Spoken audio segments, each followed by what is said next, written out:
সরকার উপদেষ্টা পরিষদের ভেতরেও মাহফুজ আলমকে অপদস্থ ও হত্যার মৌন সম্মতি।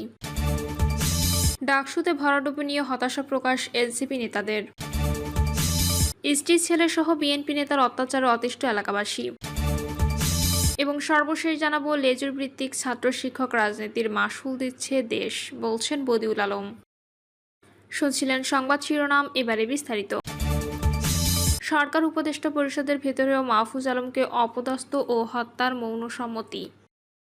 সরকার ও উপদেষ্টা পরিষদের ভেতরেও মাহফুজ আলমকে অপদস্থ ও হত্যার মৌন সম্মতি তৈরি করা হয়েছে বলে মন্তব্য করেছেন জাতীয় নাগরিক পার্টির আহ্বায়ক নাহিদ ইসলাম। তিনি লেখেন, গণঅভ্যুত্থানের অন্যতম কেন্দ্রীয় চরিত্র ও অন্তর্বর্তী সরকারের উপদেষ্টা মাহফুজ আলমের উপর লন্ডনে হামলার চেষ্টা হয়েছে। এর আগে আমেরিকায় হামলা ও অপদস্থ করার চেষ্টা করা হয়েছে।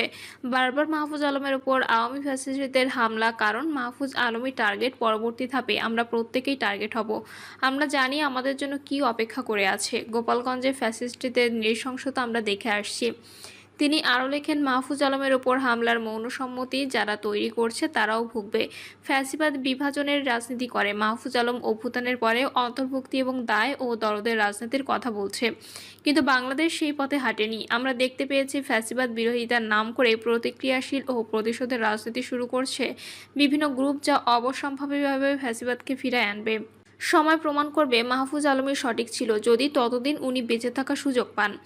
এনসিপির আহ্বায়ক নাহিদ ইসলাম আরও লেখেন, মাহফুজ আলমের ওপর হামলার ঘটনায় কোনো পার্টি অন্তর্বর্তী সরকার কোনো স্ট্রং পদক্ষেপ নেয়নি, কোনো শক্ত বার্তা দেয়নি, কোনো উপদেষ্টা বা প্রেস সচিব একটা মন্তব্য কখনো করেনি।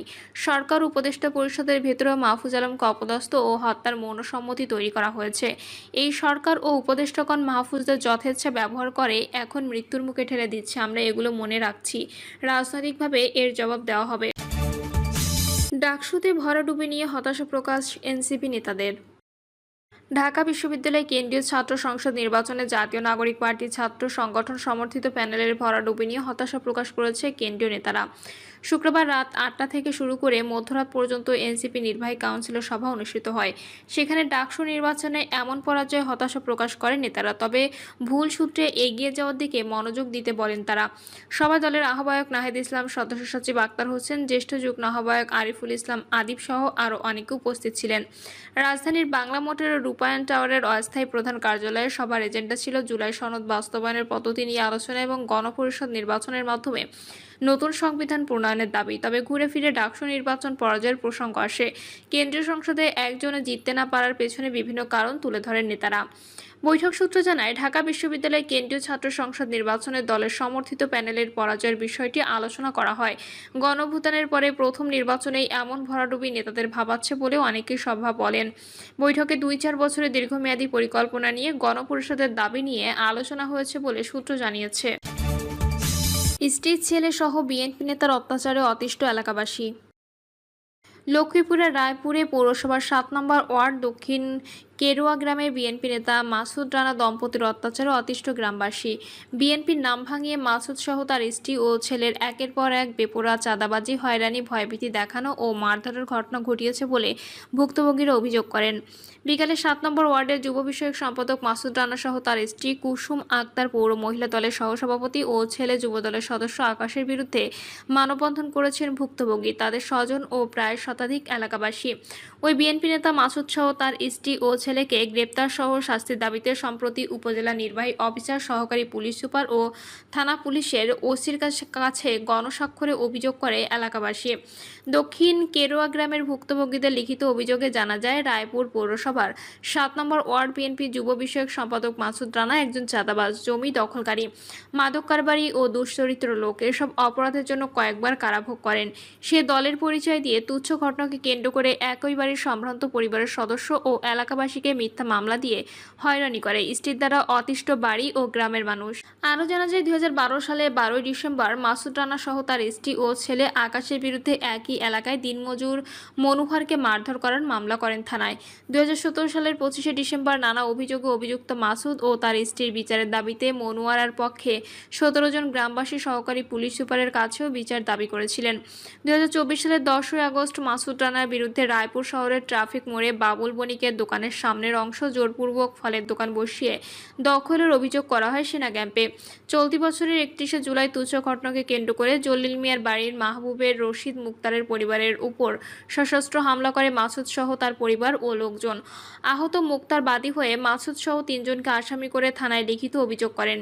তুচ্ছ ঘটনার জের ধরে গত 1 আগস্ট একই এলাকায় দিনমজুর আবুল বাশার পাটোয়ারির মেয়ে ও প্রবাসী সাংবাদিক আবদুল্লাহ আল মামুনের স্ত্রী রাহিমা বেগমকে বেদম মারধর করে মাসুদ ও তার স্ত্রী কুসুম আক্তার।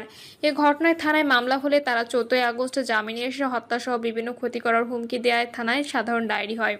একই দিনে মাসুদ সহ তার পরিবারের বিচারের দাবিতে 57 জন গ্রামবাসী তাদের স্বাক্ষরে পুলিশ প্রশাসনের কাছে বিচারের দাবি জানিয়েছেন। গত 7 সেপ্টেম্বর একই এলাকায় আলামিন নামের এক যুবককে মিথ্যা অভিযোগে তুলে ছবিসহ সামাজিক যোগাযোগ মাধ্যম ফেসবুকে প্রচারণা চালায় মাসুদ। এসব কেন করছেন জানতে চাইলে আলামিনের কাছে 50,000 চাঁদা দাবি করেন মাসুদ। চাঁদা না দেয়ায় শহীদ কমিশনারের ফলের দোকানের ভেতরে আলামিনকে পিটিয়ে রক্তাক্ত জখম করার হত্যার চেষ্টা করে মাসুদ সহ তার স্ত্রী কুসুম ও ছেলে আকাশ। এ ঘটনায় 9 সেপ্টেম্বর মাসুদ সহ 3 জনকে আসামি করে থানায় মামলা করা হয়। বিকেলে ক্ষুব্ধ এলাকাবাসী অভিযুক্ত মাসুদ, তার স্ত্রী কুসুম ও ছেলে আকাশের বিচারের দাবিতে থানার সামনে মানববন্ধন করা হয়েছে। এছাড়াও মাসুদ, তার স্ত্রী ও ছেলের বিরুদ্ধে আইনানুগ ব্যবস্থা, গ্রেপ্তার সহ দৃষ্টান্তমূলক শাস্তির দাবি গণস্বাক্ষরে জানানো হয় সহকারী পুলিশ সুপারের কাছে।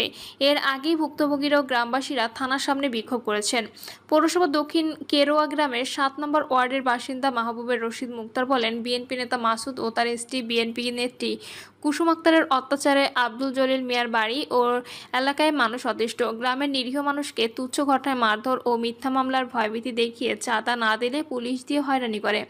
তাদের ভয়ে কেউ মুখ খুলে না। একই অভিযোগ করেন আলামিন নামের যুবক। তিনিও মাসুদের বিচার দাবি জানিয়েছেন। রায়পুর পৌরসভা জিনের মসজিদ সংলগ্ন এলাকায় সাংবাদিক আবদুল্লাহ আল মামুনের স্ত্রী রাহিমা বেগম অভিযোগ করে বলেছেন, বিএনপি নেতা মাসুদ বিভিন্ন অপরাধে অভিযুক্ত। নিরীহ মানুষকে মাদকে জড়ানোর ভয় দেখিয়ে চাঁদাবাজি করে থাকে। তার বিরুদ্ধে শিশু ধর্ষণ, চাঁদাবাজি, জমি দখল, মাদক কারবারের সঙ্গে জড়িত থাকার অভিযোগ আছে। তার স্ত্রী কুসুম আক্তারও মাদক ব্যবসার কাজে জড়িত। বিএনপি করার কারণে প্রশাসন ও দলের নেতারা চুপ রয়েছেন। আমার ওপর হামলার ঘটনায় বিচার চাই। একই গ্রামে আবুল কালাম বলেন, সামান্য ঝগড়াঝাটির ঘটনায় মাসুদ দল ও পুলিশের ভয় দেখিয়ে মানুষের ক্ষতি করছে, মারধর করা সহ মিথ্যা মামলা দিয়ে হয়রানি করছে। রায়পুর শহরের ট্রাফিক মোড়ে মুদি ব্যবসায়ী বাবুল বণিক বলেন, আমার মুদি দোকানের সামনে যৌথভাবে ফল ব্যবসা দেওয়ার জন্য চুক্তি হয়, কিন্তু মাসুদ বিএনপি ক্ষমতা দেখিয়ে একাই দখল করে নেয়। আমার 10 লাখ টাকার ক্ষতি করেছে মাসুদ। অবশেষে থানায় ও রায়পুর সেনা ক্যাম্পে মাসুদের বিরুদ্ধে অভিযোগ দেওয়ায় আমাকে মিথ্যা মামলায় জড়ানো ও হত্যার হুমকি দেওয়া হয়েছে। এসব ঘটনার সত্যতা জানতে বিএনপি নেতা মাসুদ ও তার স্ত্রী কুসুম আক্তারের সঙ্গে যোগাযোগ করা হলে তারা সব অভিযোগ অস্বীকার করেছে। প্রিয় দর্শক, এই ছিল এখনকার সর্বশেষ সংবাদ। আপডেট সব সংবাদ পেতে চ্যানেলটি সাবস্ক্রাইব করে বেল আইকনটি ক্লিক করে রাখুন।